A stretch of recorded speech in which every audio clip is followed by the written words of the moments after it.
ಕೇವಲ 2 ತಿಂಗಳ ಹಿಂದೆಯಷ್ಟೇ ಮದುವೆಯಾಗಿದ್ದಂಥ ಮಹಿಳೆ ಸಾವನ್ನಪ್ಪಿದ್ದಾರೆ. ಪ್ರೀತಿಸಿ ಮದುವೆಯಾಗಿದ್ದಂಥ ಮಹಿಳೆ ನೇಣಿಗೆ ಕೊರಳೊಡ್ಡಿದ್ದಾರೆ.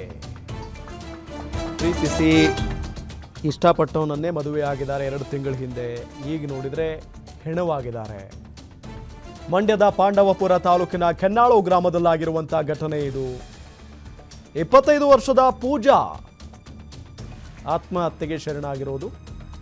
ಗಂಡನೇ ಕೊಲೆ ಮಾಡಿ ನೇಣು ಹಾಕಿದ್ದಾನೆ ಅಂತ ಹೇಳಿ ಪೋಷಕರ ಆರೋಪವನ್ನು ಮಾಡ್ತಾ ಇದ್ದಾರೆ. ಕೆನ್ನಾಳು ಗ್ರಾಮದ ಅಭಿನಂದನ್ ಜೊತೆ ಪೂಜಾ ಮದುವೆ ಮಾಡಿಕೊಂಡಿದ್ರು. ನಿನ್ನೆ ರಾತ್ರಿ ಕೊಲೆ ಮಾಡಿ ನೇಣು ಬಿಗಿದಿರುವ ಶಂಕೆ ವ್ಯಕ್ತವಾಗ್ತಾ ಇದೆ.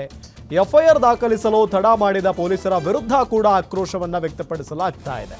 ಮೃತ ಪೂಜಾ ಸಂಬಂಧಿಕರಿಂದ ಪಾಂಡವಪುರ ಠಾಣೆ ಬಳಿ ಗಲಾಟೆ ನಡೆದಿದೆ. ಎಸ್, ಈಕೆನೆ ಫೋಟೋದಲ್ಲಿ ನಿಮಗೆ ತೋರಿಸ್ತಾ ಇದ್ದೀವಿ. ಹೆಸರು ಪೂಜಾ. 2 ತಿಂಗಳ ಹಿಂದೆ ಪ್ರೀತಿಸಿದ ಯುವಕನ ಜೊತೆಗೇನೆ ಮದುವೆಯನ್ನ ಮಾಡಿಕೊಂಡಿದ್ರು. ಆದರೆ ಈಗ ಏಕಾಏಕಿಯಾಗಿ ಅವರು ಆತ್ಮಹತ್ಯೆಗೆ ಶರಣಾಗಿದ್ದಾರೆ ಅಂತ ಹೇಳಲಾಗ್ತಾ ಇದೆ. ಜೊತೆಗೆ ಆಕೆಯ ಪೋಷಕರು ಹೇಳ್ತಾ ಇರೋದು ಈಕೆಯ ಪತಿನೇ ಈಕೆಯ ಮೇಲೆ ಹಲ್ಲೆ ಮಾಡಿ ನೇಣು ಹಾಕಿದ್ದಾನೆ ಅನ್ನೋ ನಿಟ್ಟಿನಲ್ಲಿ ಆರೋಪವನ್ನು ಮಾಡ್ತಾ ಇದ್ದಾರೆ. ಸೊ ಇದೆಲ್ಲದರ ಜೊತೆಗೆ ಎಫ್ಐಆರ್ ದಾಖಲಿಸುವುದಕ್ಕೆ ತಡ ಮಾಡಿದಂಥ ಪೊಲೀಸರ ವಿರುದ್ಧ ಕೂಡ ಈಗ ಪೋಷಕರು ಆಕ್ರೋಶವನ್ನು ವ್ಯಕ್ತಪಡಿಸ್ತಾ ಇದ್ದಾರೆ.